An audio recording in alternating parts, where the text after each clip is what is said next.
তো গাইস আজকে আমি বানাবো আম মাখা। অনেকদিন খাইনি, খেতে ইচ্ছে করছে, সেই জন্য আমি আমগুলো নিয়ে নিয়েছি। এবার এগুলোকে ছাড়িয়ে নেব।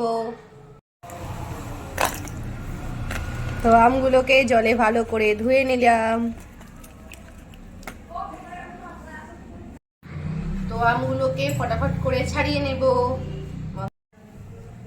তো এই যে আমগুলো ছাড়িয়ে নিয়েছি, আমগুলো এবার ছোট ছোট করে এরকম স্লাইস করে দেব।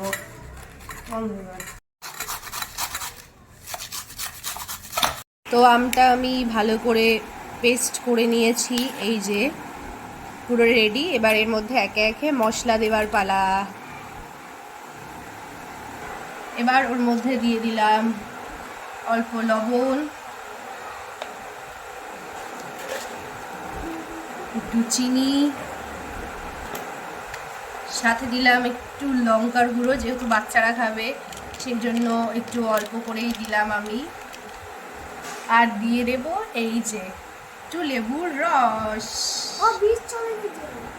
ব্যাস, এবার এটাকে ভালো করে মাখিয়ে নেব। দেখেই আমার মানে জিভে জল চলে আসে। একটু কাসুন্দি সস থাকলে ওটা দিলে বেশ বেটার লাগতো, বাট ওটা এখন নেই আমার কাছে, সেই জন্য ওটা দেব না। এবার এটাকে খেয়ে দেখতে হবে যে কিরকম হয়েছে। এই যে রেডি আমার আম মাখাটা। এবার এটাকে খেয়ে দেখার পালা।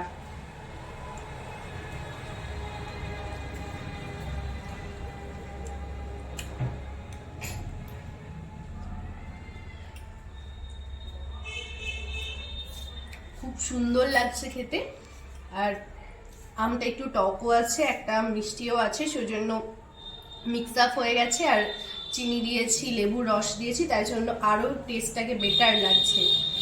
তো আমি তো অনেকদিন পর খেলাম, খুব ভালো লাগছে খেতে। তোমরা ওইটাকে বাড়িতে ট্রাই করতে পারো, জাস্ট 5 মিনিটের ব্যাপার হয়তো।